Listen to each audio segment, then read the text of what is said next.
السلام عليكم اخواتي، كي دايرين؟ لاباس عليكم؟ اليوم جيتكم بواحد الوصفه اللي انا كنت ناويه. هاد الوصفه كنت ناويه نديرها الاخت ديالي. الاخت ديالي من النوع اللي تياكل بزاف، ولكن ما تتغلطش، تتبقى دائما ضعيفه. فهاد العشبه هادي تتصلح الناس الضعاف، تتغلظهم، تعطيهم واحد الفورمه اللي هي زويونه. فهاد العشبه هادي تتصلح الناس اللي تتمشي لهم الشهيه، الناس اللي تضل تاكل وما تتبانش فيهم الماكله وما تيغلاضوش. العشبه سميتها كل واحد في كل مدينه اشنو تيقول لها سميتها. كاين اللي تيقول لها ماريوت، كاين اللي تيقول لها الماريوه، كاين اللي تيقول لها الماروت، كاين اللي تيقول لها الماريوت، وهي باللغه العربيه سميتها الفراسيون باللغه العربيه. بالنسبه للناس دابا تلاحظوا بان الناس اللي تياخذوها الاغلبيه تياخذوها الناس اللي مساكن دارهم المصران، تتوافقهم من تيجيو يشوفوا راسهم، من تيكونوا يداواو بها تلقاو راسهم غلاضوا، لان المروت حتى تغلظ. في هذه الوصفه حنا تنحتاجوا المروت يعني خضره ماشي يابسه. دابا انا هنايا وصيت عليها واحد السيده من الباديه، يعني الباديه البلاصه اللي ما يمكنش تلقى هادشي الاعشاب تيكون زوين وخضر، ولكن مع ما صبات الشتا هاد العام الله يلطف بينا وصافي.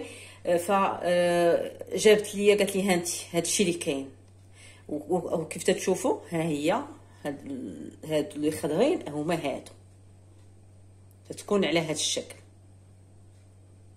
انا كنت محتاجه يعني شي قبيطه باش نصايب الاخت ديالي الوصفه، ولكن ما جابش ليا بزاف، كاين غير هاد شويه، ولكن جابت لي هاد العويدات ديالهم وقالت لي زرعيهم. انا الوصفه ديال هاد الفيديو هذا تنسجلوا لكم بالليل. علاش؟ لحقاش السيده اللي جابتها ليا من الباديه قالت لي اشنو غادي ديري انت محتاجه ليها، غادي تزرعيها. شفتوا غنزرع هاد الجديعات هادو، غنزرع ليه هكذا، غنزرعهم ان شاء الله دابا تشوفوا معايا. وخاصها تزرع قالت لي بالليل. ما فهمتش انا هاد المساله، ولكن انا تبعت هادشي اللي قالت السيده، عاد تعرف احسن مني في هاد المساله. قلت نزرعها وانا غنبقى نسقيها، وان شاء الله تكبر ويولوا عندي يعني هاد الماروت. وجو هذيك الساعه مرحبا بكم، اللي بغات شي قبيطه نعطيها ليها.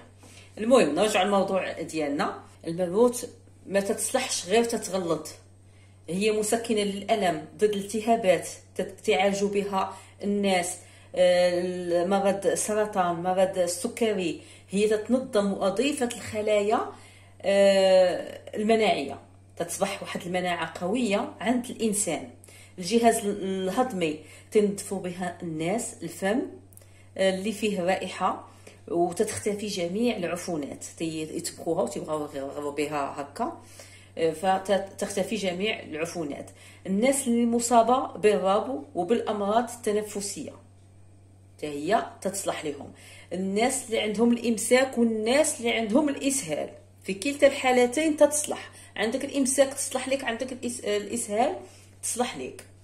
يعني واحد كيف تيقولوا صيدليه متنقله. خطيره هاد العشبه، وان شاء الله يا ربي تصدق وزعما وتكبر ليا وتولي عندي هكذا في الدار، فشي حاجه اللي مزيانه. المهم بالنسبه للوصفه ديال الناس اللي تتبغي تغلط، فهي تاخذ هاد العشبه الخضراء وتتغسلها مزيان مزيان مزيان، تنعملوها في شي كاسرونه وتنخلوها تطبخ، تتبقى تبخ مزيان، خلوها تطبخ ساعه حتى يولي هذاك الماء ديالها قريب يولي كحل.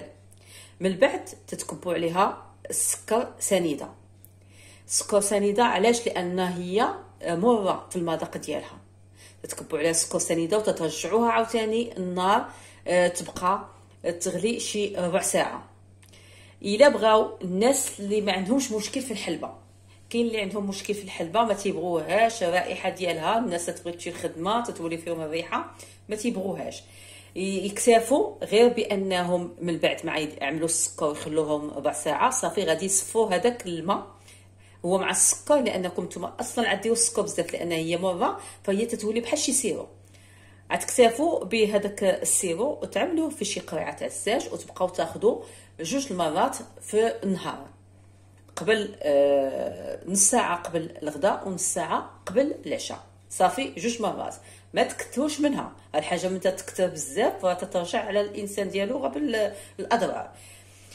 والناس اللي ما عندهمش مشكل في الحلبه غتكون هذيك احسن انهم يضيفوا شي حبات هكا كبيته ديال الحلبه ويخلوها في الماء ليله كامله. من يعملوا هذاك السيرو غادي يخلطوا معاه حتى هاد الماء ديال الحلبه ويعملوه في قريعه، يعني تيكون هاد الماء ديال هاد الماروت مع ماء تاع الحلبه، تتكون نتيجه هائله. راكم عارفين المنافع الكثيره ديال الحلبه. المهم البنات دابا لحقاش كيف شفتوا الماروت عندي ماشي هي هذيك، ماشي خضراء، فانا اليوم ان شاء الله غادي تشوفوا معايا غادي نزرعها ان شاء الله. من بعد تشوفوا معايا كيفاش غادي تكبر وغادي ان شاء الله تولي زوينه. وهذيك الساعه غادي نعطيكم الوصفات اللي غادي نعملو الناس اللي مرض بالقولون العصبي، الجهاز التنفسي. غادي نزرع شفتوا كيف شفتوا، هي قالت لي هادو اللي فيهم هاد الجديعات هادو هما اللي تزرعي، وان شاء الله يا ربي نوض لانها راه مفيده بزاف بزاف.